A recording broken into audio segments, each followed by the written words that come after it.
Right, what I want to do to start with is remind you of what it was we went through last year, an update on some of those issues.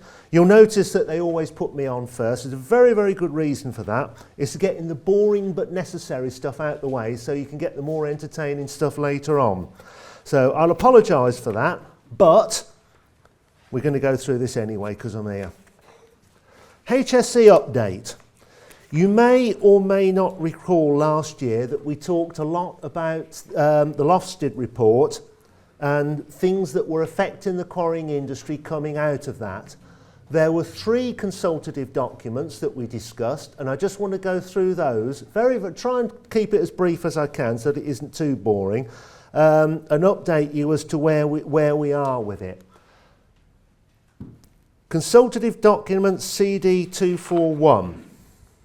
There we are. 241 is to implement Lofted recommendations to review all 53 of HSE's ACOPs. Hopefully you will recall that, and we talked about it last year. The most important one for us, L118, the Quarries ACOP.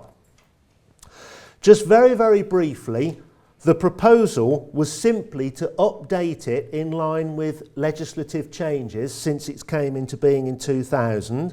And also just to clarify ACOPs supporting Regulation 8 and 30 and to update the ACOP to Reg 22 so that it took into account the Work at Height Regulations 2005. That proposal was accepted. Updated wording has been agreed with Quinjac for Regulations 8, 30 and 22. But what I do want to emphasise is that there is no change to the legislation. The legislation is not changing. All we're seeking to do, as I said, is to update the ACOP so that it reflects changes that have taken place, so legal references, etc., and also to clarify 1 or 2 points which perhaps weren't as clear as they could be. No doubt people will say they could be clearer still, but we'll see anyway. L118 revision is due for publication in mid to late 2014, so watch this space, because I know we haven't got any at the moment, so if you do ask for them, I think we send out photocopied copies, don't we? If anybody asks for them. And actually, you may just as well get that off the internet. It's available free.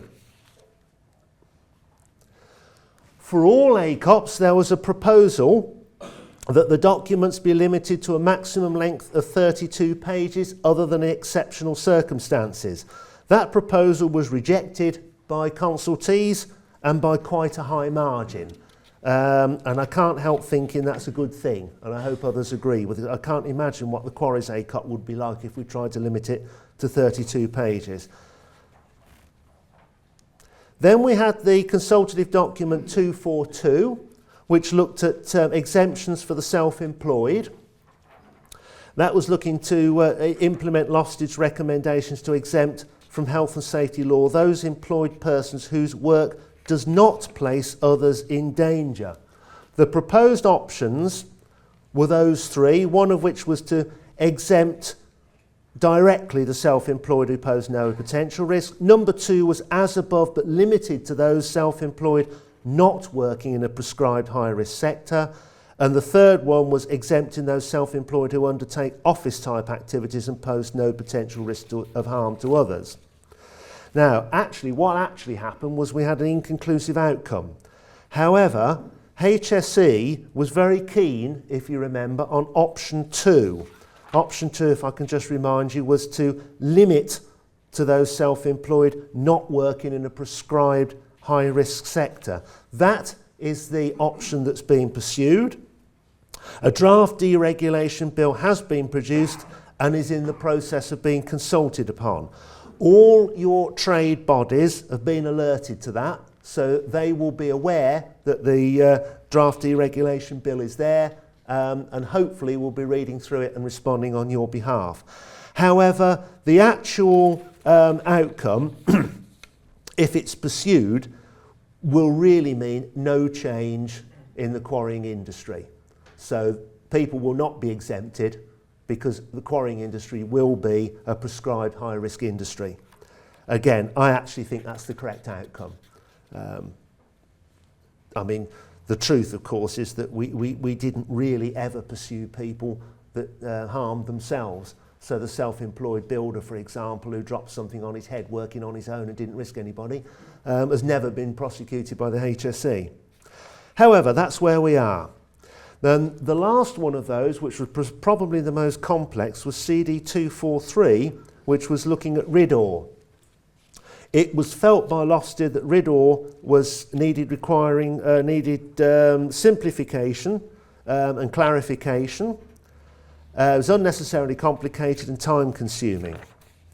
The proposed changes were to simplify a list of major injuries, to remove reporting of occupational disease other than exposures to biological agent. There would be no reporting of non-fatal accidents to people not at work. Dangerous occurrences would be restricted to high-risk activities, sectors and major hazard industries. Again, would be no reporting injuries of illness to self-employed to themselves. What's actually happened is a little bit more sensible than that. What's happened is that the classification of major injuries to workers is being replaced with a shorter list of specified injuries. The existing schedule detailing 47 types of industrial disease is being replaced with 8 categories of reportable work-related illness. And I think that's sensible because it keeps reporting of illness in and goes with the principle of health and safety.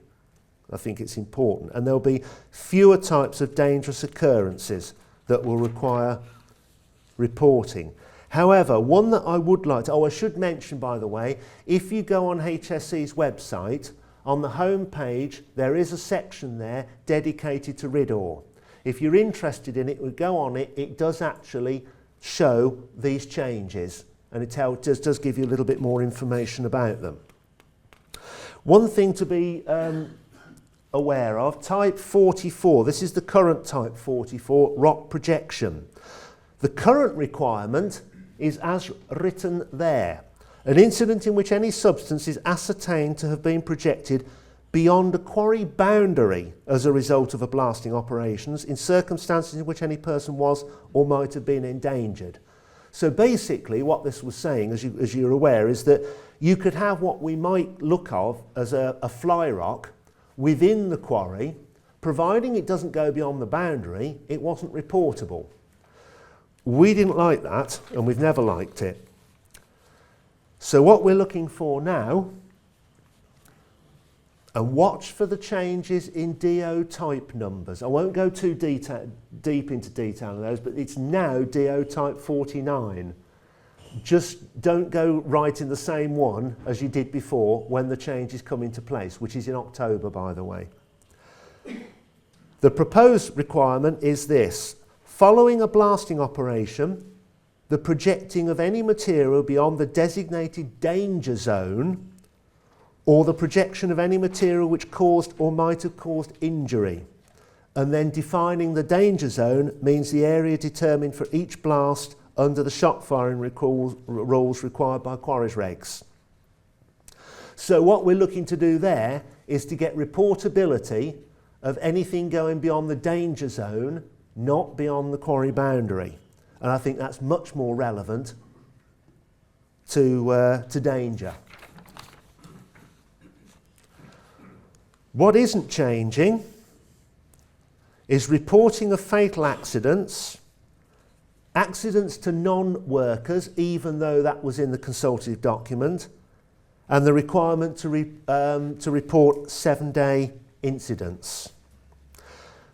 I did say, and I'll say it again, these changes take effect from the 1st of October 2013, subject to parliamentary approval. We always say that, but you can take it as read that unless something drastic happens, they will be taking place on the 1st of October 2013. So the most important thing really for us is to remember the changes in DO numbering and the fact that rock projection is now defined as going beyond the danger zone, not beyond the boundary. Okay, although it still includes going beyond the boundary, but it's tightened in. The main issue is beyond the danger zone. Let's get on to Quinjack and have a look at an update of what Quinjack's up to. One of the main things that's happening in Quinjack is the desire to broaden people's knowledge that Quinjack actually exists. I think last year we did a straw poll of who knew about Quinjack and who knew what it did, and we were well aware that that was likely to be rather limited.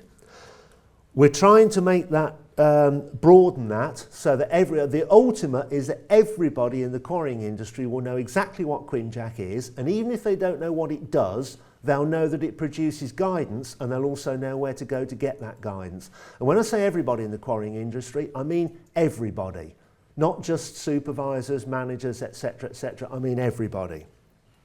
There are 5 geotechnical seminars going to be run, which is kicking off publicising the work of Quinjack. They're being run in Scotland, Northern England, Midlands, South West and Northern Ireland. They are the dates. If anybody hasn't booked on those and is interested, go on to the IQ's website or contact Louise Foster at the Institute. That's where you need to go. The venue's here on the 1st. Oh yeah, it is, that's right. Yeah, the Northern England one, 1st of October, is actually here. So if you want to hang around for a bit after today. Right, the subjects being covered is the toolbox talk, which is being produced, which is on the essentials, the duties of the operator, face management, managing change, excavations and tips made easy. All of the talks are based on published Quinjack guidance and delivered by the people who were involved in producing them. You can literally hear it from the horse's mouth, and you can ask questions of the team who actually provided the guidance. The cost is £40 plus VAT per delegate and has to represent the most cost-effective training available anywhere. Do you like the plug? No profit will be made. Any surplus will go towards improving Quinjack.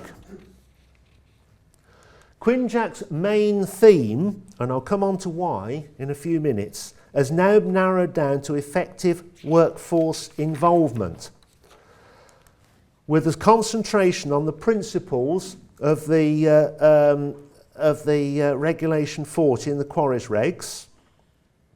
The idea, what we want to do ultimately, is to produce a Quinjack guidance on what is effective workforce involvement. What does it look like? It won't be a step-by-step how you do it. It will set out the principles of the sorts of things that need to be happening in order to say we have effective workforce involvement. There will be a benchmarking research project undertaken, and that is actually being launched ahead of the main Quinjack on the 6th of November. Industry leaders have been invited to that event, and the aim is to secure their commitment to workforce involvement. Those senior leaders have also been invited to attend Quinjack in the afternoon so that they can get an idea of what Quinjack is and how it operates, and they can also give us their view of what they want Quinjack to do. One thing that I would like people to be aware of, if they're not already, is HSE's new e-bulletins. If you want to get this, that's the link, but don't go scribing it down, you don't need to. All you need to do is just type e-bulletin into the search on the HSE homepage, and that will take you straight to the e-bulletins page, and that will show you how to subscribe to industry-specific e-bulletins, one of which is quarries. We've actually got quite a loose rein on what we can put out on these because yours truly owns the page. So I actually write what's on there.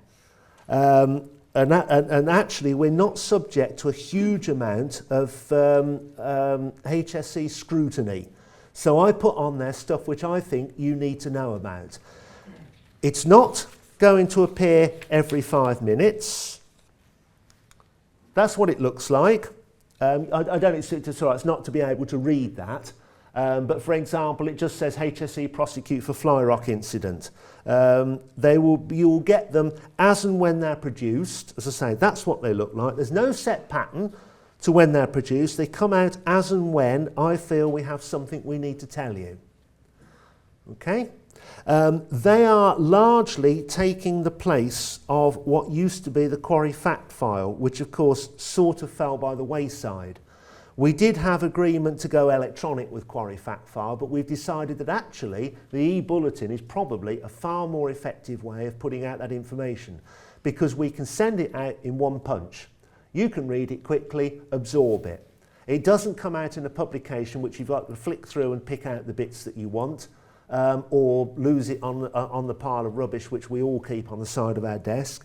It comes out, it's punchy, you see it, it's important, you read it. As I say, there's no pattern. Now, accidents. This is why we're doing workforce involvement. If we look at the, this is the official Target Zero accident figures.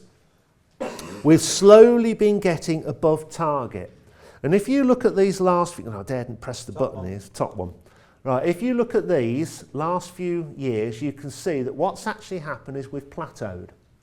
And what's interesting is this has happened before. Accidents come down, plateau. Accidents come down, plateau. I've got some theories as to why that's happened. I think when accidents were coming down to start with, this was in the very early years of Target Zero. And the industry did the sensible thing. It said, what's the easiest hit that we can get? And the easiest hit that you could get was hardware. And that was to improve plant and machinery, and that's exactly what the industry did. And perfectly predictably, accidents started to come down. However, they then plateau because, of course, there's only so much of that you can do. Once you've got the plant and machinery all up to scratch, that's it. You can't improve it anymore.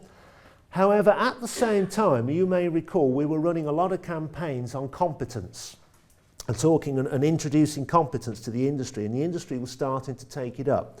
However, competence is what you might call a soft issue because it's about people. So it doesn't impact straight away. It takes a time for competence to start feeding into accident reductions. There we go. And I think that was after that plateau. However, we've plateaued again here. And if you look at, I'm being told to hurry up. If you look at the at where we are now, you'll see here we are plateauing again. Why are we plateauing again? Actually, the industry by and large now has done a very, very good job on competence. But what are we going to do to bring the accidents down further? Let's just break them down a little bit more because it tells you a bit more about where we are. Minor accidents, that shows you the last 4 years flat line. However, go to major accidents. Major accidents have actually been going up in the last few years. This is quite a worrying trend because actually we've got enough data now to say I think they actually are slowly on the increase. Could be all sorts of reasons for that, but it's telling us we've got to basically pull our socks up and do something about it if we're not to see that trend continuing. Fatal accidents, again, I tend to look at the weight of the graph, and the weight of the graph this side is considerably heavier than the weight of the graph this side. We are a very small industry and a small statistical sample, so it's actually very, very difficult to read too much into trends. That could be a one-off, it might not be, I don't know. But what we do know from looking at the figures, flatlining on minor accidents, major accidents going up, fatals not changing. If you have an accident in the quarrying industry, it's likely to be a nasty one. So how do we improve things? Just have a look at the 5-year rolling average, and that shows again that by and large the figures are going in the right direction. This is why Quinjack is majoring on effective workforce involvement, because Quinjack sees that as the last piece of the jigsaw in delivering a zero harm industry. Effective workforce involvement. And on that note, I'll shut up.